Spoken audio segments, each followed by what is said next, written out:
السلام عليكم ورحمة الله تعالى وبركاته أخيارتي دaawanaysa ku soo dhawaada YouTube channelkiga Ciltiri Technology haddii aad ku cusub tahay channelkiga fadlan subscribe saar furo kambalelka si aad u aragtid muuqaaladeena kale oo xiga insha Allah haddaba muuqaalkan maanta waxa idin ku soo gudbi doonaa WhatsApp ma ahan midka aad hore u isticmaali jirtay ma ahan WhatsApp Messenger ama WhatsApp Business waa WhatsApp ka duwan WhatsApp-yada kale badana dadka ma wada yaqaanaan WhatsApp-kan waxaa lagu magacaabaa yo WhatsApp hore ma u maqashay yo WhatsApp muxuu yahay muxuu ugu duwan yahay WhatsApp Business ama WhatsApp Messenger waxyaabo badan functions badan ayuu leeyahay oo ugu duwan yahay yo WhatsApp-yada kale waxaa ka mid ah waxyaabaha uu leeyahay yo WhatsApp inaad awood u leedahay inaad statuska saaxiibkaaga ama waxyaabaha uu soo dhigay saaxiibkaaga haddii ay ku cajab galiyeen waa xilligii laga bixi lahaa inaad dhahdid fadlan ii soo dir muuqaalkaas ama sawirkaas wuu i qanciyay haddaba sidoo kale wuxuu leeyahay inaad awood u leedahay inaad bedeshid themeka ku saaran ee cadaanka ah ee aniguba hore aan ugu daalay aan ku caajisay laakiin markii aan bartay isticmaalka yo WhatsApp ama helay waan ka baxay runtii caajiskaas oo waxaan awood u leeyahay themes badan ama kalar badan inaan saarto WhatsApp-kayga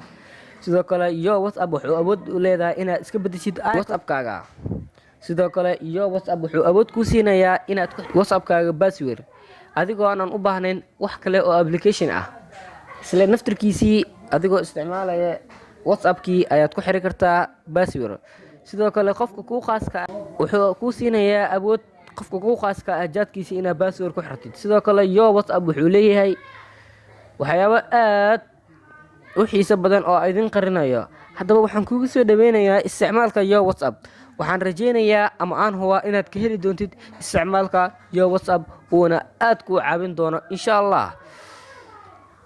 haddaba saaxiibkaaga la wadaag oo aan ogeyn yo WhatsApp si uu kugu mahadceliyo insha Allah WhatsApp-kan halka aad ka heli doontid ma aha Play Store-ka waxaa laga helaa Chrome-ka si aad u heshid WhatsApp-kan waxaan ku soo dhigi doonaa linkiga dhanka hoose ee description-ka insha Allah haddaba waxaan rajeyn doonaa inuu ku caawin doono WhatsApp-kan wuxuu leeyahay setting privacy insha Allah privacy-giisa ama setting-kiisa waa idin soo gudbi doonaa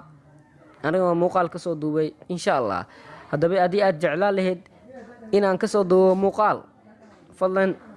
commentiga inoogu reeb insha Allah waxaan rajeynayaa inuu ku caawiyo videogan fadlan la wadaag asxaabtaada like sar videogan channelkayga haddii subscribe ku ahayn fadlan subscribe sar insha Allah mahadsanid